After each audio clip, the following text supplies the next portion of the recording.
Hello, everyone, and welcome to the Malthaus Games podcast. My name is Delton. I'll be your host this early afternoon. I always say evening, so I thought it'd be good to break it up. With me today, as usual, my yellow player, my amazing co-host, who is always the hostest with the mostest, my wife, Hayley. Hello there. I need to come up with a good introduction for you. I just have that I'm the host, but of course, I always introduce you, so... You're the host and a ginger who looks like a ghost. I'm the host who loves buttered toast. Who loves buttered toast. Who I like to roast. My purple player who listens to Slayer. Delton. I don't listen to Slayer. But it rhymes, so you do. This is my story. It's my world. You're just living in it. I do for the sake of the podcast. You do. Oh, okay, well, Rain in Blood is the only song I know by Slayer, and it's the only song I like, and I only like very little bits of it. So it counts. I guess so. Welcome to the Malthaus Games podcast. We are a podcast all about board games, tabletop games, card games, RPGs, all the games of that sort. We also talk a lot about beer and our friends. I like beer and friends. We like beer and friends. The beer today, I'm going to kick right into it, is Coop, which is a local Oklahoma company. It is their native amber. Now, before we get these beers poured into our glasses, Allison, thank you, Allison, for being a great friend and buying us this, as well as being an awesome Patreon backer, along with Alan, that gets shouted out on the podcast. Pew, pew, pew, pew, pew, If you want to be like them, patreon.com/malthausgames. Check us out. We'll give you a shout. Out. So we made a mess. Stand by.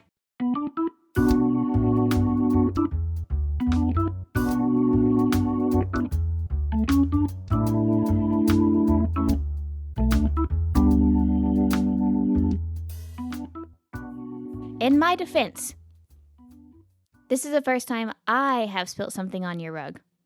That's true. Because the first time you were opening that wonky gluten-free beer. Yep. And the second time you were talking with your hands and knocked your beer over.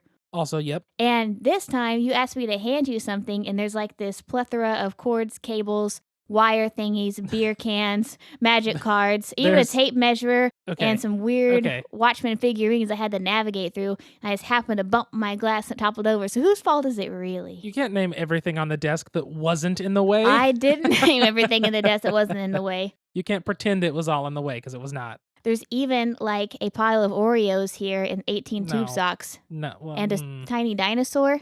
I think his name was Larry. All right. Back to what we were talking about before the crazy person went off. Allison got us something called Beer Sauce Original. It says put it in your beer. I don't know what that means, except you put it in your beer.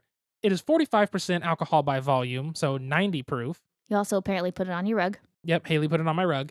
It says turn an ordinary beer into something special. You just add a few dashes of beer sauce, either directly into the mouth of your can, or put some into a pint glass before you pour the beer in. It says the original beer sauce adds a mild, tactile heat to your beer, along with subtle bitter and floral elements. Essentially, it's a seasoned spiced liquor to throw into your beer to kick it up a notch in alcohol and taste. Yeah, because that thing's like 45% alcohol, right? Yeah, 90 proof. Woo! So, we have some in a glass. Let's smell it before we pour our beers in and everything. So we'll smell it, good whiff. It smells like you threw a tangerine into a campfire. It smells like a whiskey at Christmas with like too much nutmeg. I'm still going with tangerine campfire. That's fine, I'll take it. Okay, now we've got the beer, which is Coop's Native Amber. We've had this on the show before, so we thought it would be a good test of tasting the beer, then pouring it in with this beer sauce, and then tasting again and telling you what it changes. So the straight taste. A lot of hops up front. Mm-hmm. They stay throughout. Mm-hmm. They diminish at the back. Mm-hmm. Good mouthfeel. It's not too full of a mouthfeel, but it's That's not what she said. a very thin mouthfeel either. I mean, it's a red IPA. It's good. Right? We've had it before. We like it. Let's add it to the beer sauce and see what it tastes like with this beer sauce all mixed in. Ooh, while you're pouring it, it smells interesting. Some of the spices have risen to the top of the head. So that's kind of cool. The spice rises to the top. Ooh, it smells very spiced. It smells like a Christmas drink. So it altered it dramatically toward the spice realm. It's a clove. It cut all of the hop flavor out. The hops are basically non-existent. And it has that very like clovey spice taste to it. Yeah, that's just a mouthful of cloves, man. I think I put too much in our glass. You didn't put as much in mine as you did yours. Mine tastes pretty good. Mine's pretty rounded. Here, let's try each other's out. Because I put significantly more in mine than I did yours. So mine's just burning my throat. It's almost like a really good, like really Jiminy Christmas made ginger ale. It's really good. Don't get me wrong. But man, let me try yours. Try not to knock anything off into the rug again. Navigating one cable. As I navigate 17 cables and a fly swatter and a ghost. So yours, I still get a little bit of the hops. Mine has no hops left. It does have that really ginger burn. I think that's just the cloves. It's like a good ginger ale as Hayley bumps the cable with the beer. You're terrible about this. You're terrible about cables. This just shows I need to buy a 10-foot cable, not a 5, so that way instead of stretching across the desk, I can lay it and let it snake across to where it's not in her way. I think that's fair. I think that's fair. So today is Saturday. It's Saturday the 26th. This episode releases on the 27th. So we're late again. Yay.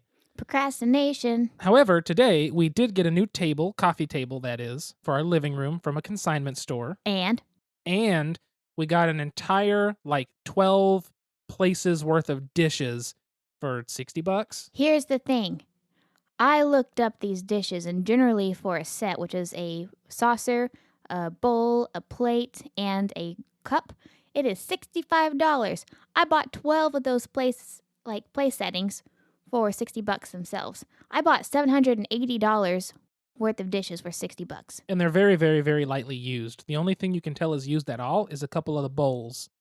And we bought the table. So I spent $150 on a table and dishes. I never thought my fun budget money would go towards dishes and furniture, yet here I am. I have finally reached adulthood. We also, thanks to my mom, were able to purchase a gas log to go on our fireplace.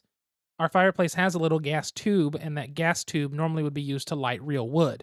Well, they're going to come and clean it and inspect my chimney and fireplace, and then they're going to install this gas log so that way we can turn it on. It looks good. It gives us a lot of energy, or a lot of heat, uses less gas in the process, is very efficient, and it's going to be nice. Shout out to Tammy Dawn Brack, the OG Malthaus game supporter. Thank you, Mom. She'll never hear this, but thank you, Mom. Thank you, Tammy. So this week's been kind of a rough week for us. A rough 2 weeks since the last episode. So our last episode aired shortly after Hershey got out of surgery. Hershey went in to get 3 teeth pulled on the Monday before that episode. That Thursday, in that episode, I talked about that he had some pain, went back, got more pain meds, and everything was fine. That Tuesday, what we thought was pain was actually fluid gathering in his lungs, and we had to take him to the vet Tuesday night, almost emergency style. We were hoping it would go away. We didn't know it was fluid. We thought it was just more pain. Ends up it wasn't. We think the first vet visit, he coughed up the fluid, so the vet was tricked into not realizing there was fluid there because she said the lungs were clear. So that Tuesday, we took him in. He stayed there Tuesday, Wednesday, Thursday. We were supposed to pick him up on Friday because he was doing so much better. We were going to have to give him shots here at home to get him past it. He basically had a pneumonia on top of his heart murmur, which had worsened during this time. Well, we go to pick him up that Friday night, and he coded, which means he died. And they brought him back, resuscitated him. We got to go back and see him. He woke up, basically spit out the trach tube, woke up enough for us to see him and talk to him for a second, but they had to put him back in the oxygen pen. The way that you cure fluid in the lungs is medicine to pull the fluid away from the lungs, make them pee it out, and oxygen to make sure, because with fluid in the lungs, they breathe rapidly, which means they don't get enough oxygen because they're not taking full breaths. So they had to take him to the pen. They took him and put him in the pen that Friday night. Saturday morning they called, and he didn't make it through the night. So we lost Hershey on Saturday. Said I'm not going to get emotional in the podcast, damn it. Damn it. Not going to get emotional in the podcast. I drink the feelings away. This is why we use the beer sauce this episode. A little liquor in our beer is not a bad thing. This is not a healthy coping skill. I promise this is not how we've been coping this week. But I've drank a lot of wine. But talking about it on the podcast, we're like, oh, man. It doesn't help. But he passed away Saturday morning. I've had him for 13 years, all but 7 months of that, or 7 weeks of that, sorry. So it's been tough. Oh, God damn it. It's been tough. We need to punch a wall to feel like a man again. I know. We wanted to get this done early in the episode, but it's been a hard 2 weeks. It's been very difficult to get through when something's part of your routine and it changes. And your family. It's not easy to go through, and I was also very attached, and he was attached to me, so. He was in Delton's life twice as long as I was. A little over twice, yeah. Yeah. Oh, God, this beer's spicy. Woo! But it's been tough. It's been a very rough 2 weeks. But having said that, we're going to get this out on time. We're going to get back to posting on social media. I don't know if you've paid attention, but I've been vacant, essentially. Except for the post about Hershey on Sunday. I posted about Hershey the day after he passed, and I've posted a few things here and there or commented, but I haven't kept it up. The stress of the holidays and then the stress of his situation just kept getting worse and worse and worse until he finally passed, and a little relief came from that, I think, of he can rest now. It's all over. We have an ability to rest now and calm down. So it's been rough, but we're back, and that's been that's been our last 2 weeks, basically, and then especially last week. Today's recording, the day before this episode releases, is a week since he's passed. We've gotten multiple cards. A lot of great friends have done great things for us, and we appreciate all of them. Yes, thank you all so much for supporting us in this time. That morning that Hershey passed, we went and saw him and got to say goodbye kind of thing and pay. Because vets they need to get their money to keep the doors open. But we decided that day to go to Tulsa, which it had been the plan. We decided to continue with it, to go see our friends Zach and Sarah, hello Zach, who will be listening to this at some point. Haley's trying not to cry right now. Haley's trying real hard not to cry right now. I'm wondering what her face was doing. We decided to go see them in Tulsa and spend that Saturday and that Saturday night and some of Sunday with them in hopes that, well, one, we want to see them. We don't ever get to. And two, it would be a good distraction for me. And it was. It was an amazing weekend. They're such great friends, and we have a great time with them every time we get together. We cook food, we drink wine, except for Zach. We play games, we hang out. Me and Zach smoked a cigar, we watched some Star Wars, we ate some good pizza. So it was a great weekend. We only played one game, but that's going to be this episode's game. Oh, here's the door. It's straight ahead. It's a game. And that game is the game. The game today is a game called The Game. I'm sure you've heard of it. Which we have mentioned it on the podcast before, but we have a reason why we're making it the game of the episode this time. We do. So this is the only game we played at Zach and Sarah's last Saturday. So a week and a day ago from this episode's release. It's designed by Stefan Bendorf. This is the Target exclusive, which I think is all you can get now, that is illustrated by Kwanchai Moria. It looks like they also credit a layout from Jason D. Kingsley. Pandasaurus puts out this version, the originals from IDW games, so I'm guessing it's about something from a comic book or whatnot. We did talk about The Mind on the podcast, and The Mind's a game, where you have numbers 1 through 100. You're trying to play them without speaking in order from lowest to greatest, or fewest to greatest? I don't know. Lowest number to highest number. It's fine. 1 to 100. I guess that's a better way to put it. The game does the same thing, except everybody has a hand of cards. You can talk, unlike The Mind. You just can't say what numbers you have. You can basically say, hey, don't move it all here. If you move here, be very, very small movements. Don't touch this stack or you'll get a divorce. Exactly. There's a lot of yelling, which is why it's fun. Oh, yeah. Especially with Zach and Sarah. But the game's different than The Mind because not only is there communication, but instead of having one stack of cards where you're playing one number after the next, there's 4 stacks. 2 of the stacks start at 100 and descend down to 1, and 2 of the stacks start at 1 and ascend up to 100. The only weird rule, aside from that, there's 2, is 1, you must play at least 2 cards, 3 for the expert variant, but you can play as many as you want. But you have to at least play 2, you can't play less than that. The other rule that you have to always remember, you don't have to remember, but it's helpful, is let's say you're on the stack that the 1's going up. If you have a card exactly 10 below the current top of that stack, you can play it to lower the number. For example, if the number on a stack going from 1 to 100 is 37, if in your hand on your turn you have a 27, you may play that 27 on top of the 37 to lower that stack back down. Then that would give people who could have a 28, 29, 30, 31 or something to play on that stack. That's the whole game.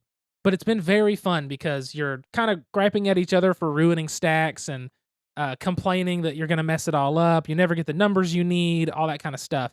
But it has that same tension as the mind, except this time it's a mechanical tension, and it takes that tension away from you as a player being bad at reading signals to you as a player having bad cards, so you can blame the game.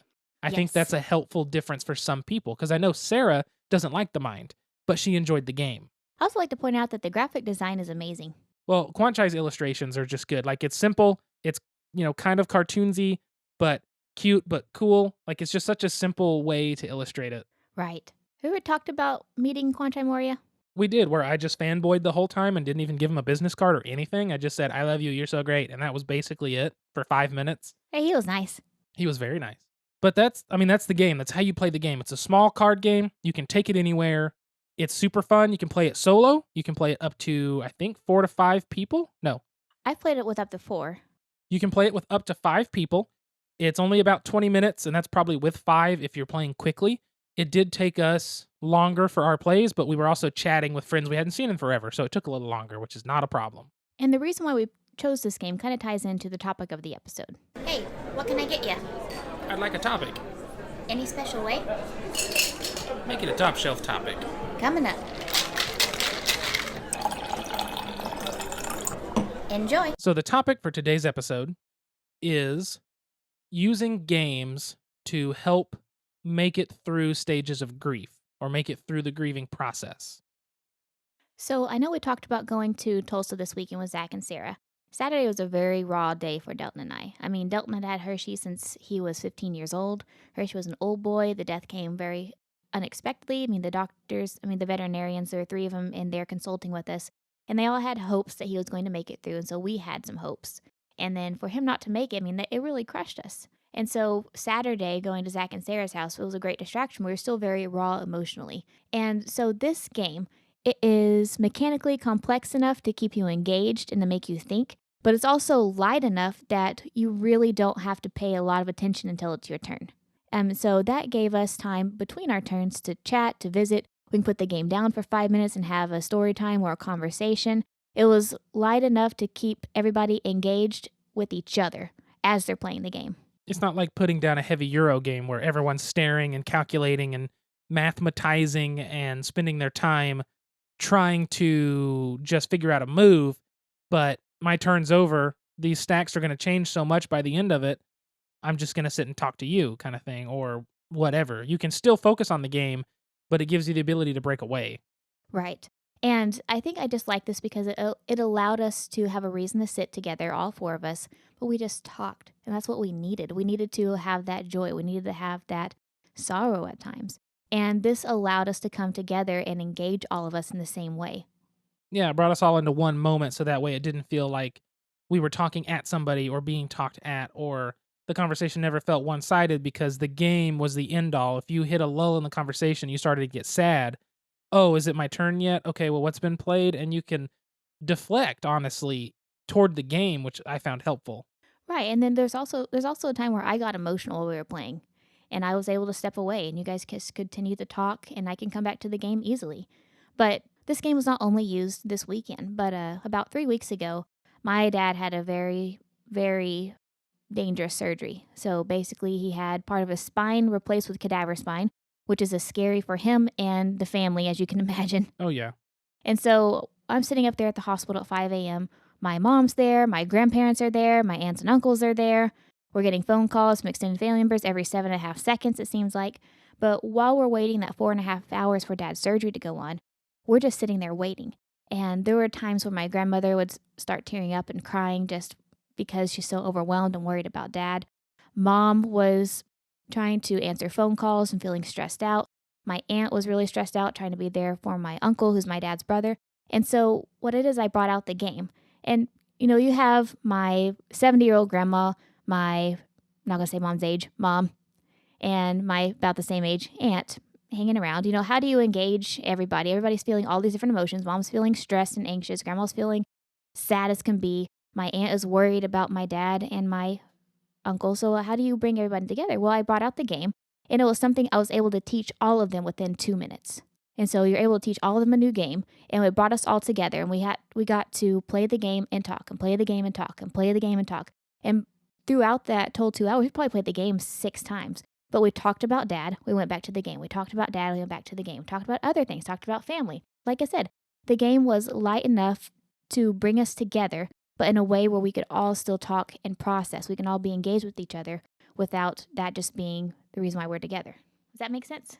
It does, because if you just get together to talk about something sad, it's just going to be a bunch of bumbling idiots going, which was basically me all Friday and Saturday. Was basically us before we got the game out. We were all stressed. It was all stressed. Everybody was upset. Like, Zach and Sarah were so gracious to us to just basically tell us to do whatever the hell we wanted. But at the same time, it was nice to do something with them that helped us through it. It helped them. Zach and Sarah are very good about knowing what to say when we're sad, just to have a conversation. Well, they're both therapists too. They're both. That yeah, helps. I'm the only non-therapist there, which is probably why I did so well. But they know how to have these conversations. But I think in a normal group of people, so let's say your family, it was even more critical in that moment to keep everybody relaxed, calm down, and ground them to something. Because that's the thing in my head, all it is I go to these memories, and I go to these memories, and I go to these thoughts, and I think about the last time we got to see him and he saw us, and then the last time again, and then this and that. And it's back and forth, but then coming back to the game and having decisions to make, I could bounce back and forth to where every time I accessed those memories of sadness, it wasn't as bad. It kind of allowed you to experience them and process them without them overwhelming you. Exactly. And so I was very thankful for that. And Zach and Sarah made that even easier than it would have been with anybody else. And then playing the game, it really helped. And I understand that, like, hopefully you listening can understand that the game, one reason that I think this is such a fitting choice for this option is it could be any game. And calling it the game is kind of funny. Right, I guess that's really true. That it fits, but this could be any game for you or for somebody that you know. And it's just that if someone's going through a hard time and they like to play games, find something similar. It's light enough to teach in a minute or two, but it's got enough thought to keep you occupied, but it's also simple enough that you can step away if you need to, or take those breaks in between, have a conversation, have drinks, laugh, cry, everything all together. And it's doing that. You know, board games can be that helpful catalyst to get you through those moments, along with, of course, great friends.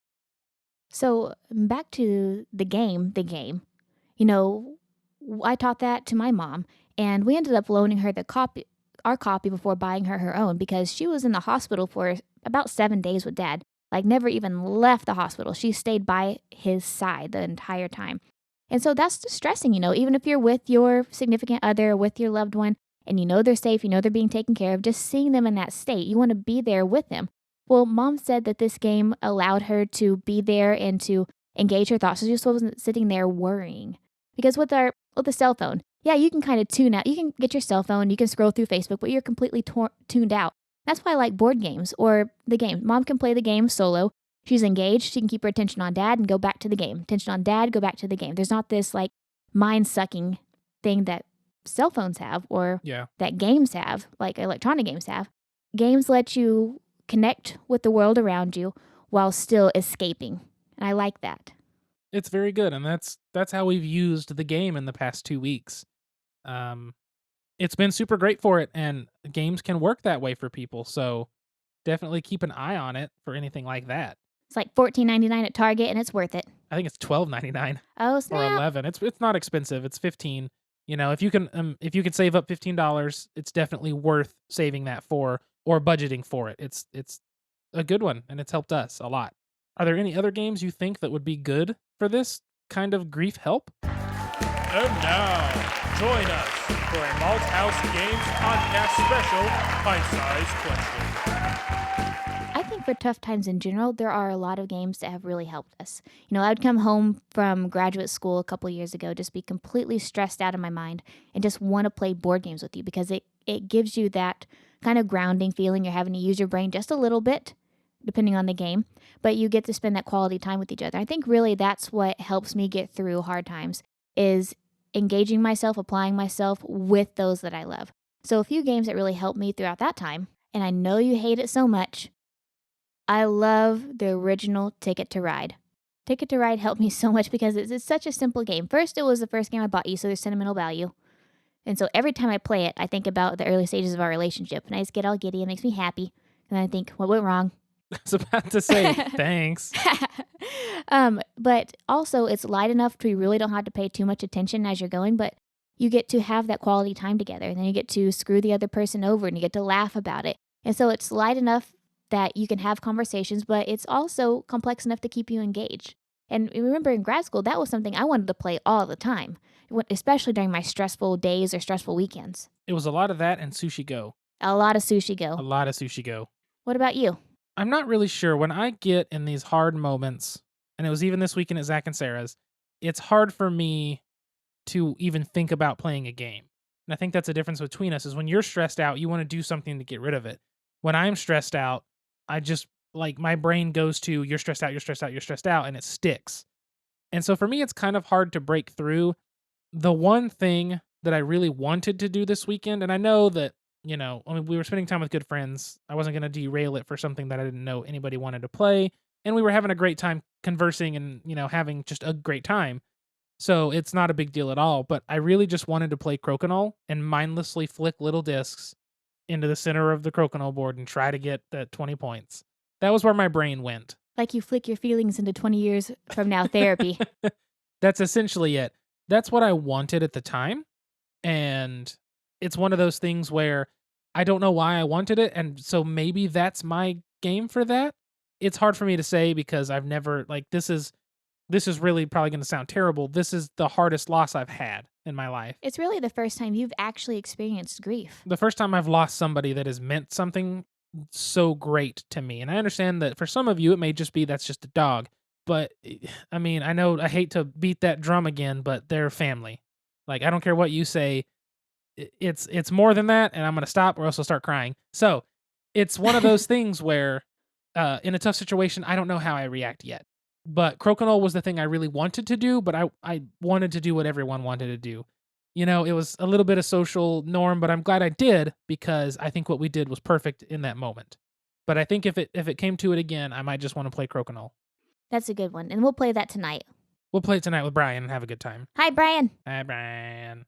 Thank you for tuning in to the Malthaus Games podcast. I know this episode is a little more sad than you might want it, and it's also going to be a little shorter, hopefully, cross my fingers, because I've got to edit it tomorrow, and I've just not been in the mood, and so it's kind of hard coming off of this, but we're hoping to be back at social media full force again and get back into the groove of everything and get on our routine that we've been used to. If you have any questions for us, comments, want to give us a topic to talk about, or a game to talk about or something like that, email us, contact@malthausgames.com. You can also find us on all social media at Malthaus Games. Don't forget, if you're listening to this podcast on SoundCloud or iTunes, or if you're listening to us on Spotify, which is where we're now at, or Stitcher Radio, wherever it's at, please give us a thumbs up and subscribe. It helps us a lot. And if you're on iTunes, give us a 5-star rating. Tell people what you like about the show. It helps people find us, learn to love us some more, so that way we can keep getting listeners, keep hopefully making people happy, and keep progressing in this content creation world of a ridiculous amount of people that do this. But we are the only ones who continuously and consistently spill beer on the rug. That's also true. If you want to find me personally, I am at Delton Brack. I accept most friend requests on Facebook. I will follow you back most likely on Twitter. If you want to find Hayley, she is at Squirrely Geek. SQUIRRELYGEEK. Squirrely Geek on the Twitter. I think that's everything for today.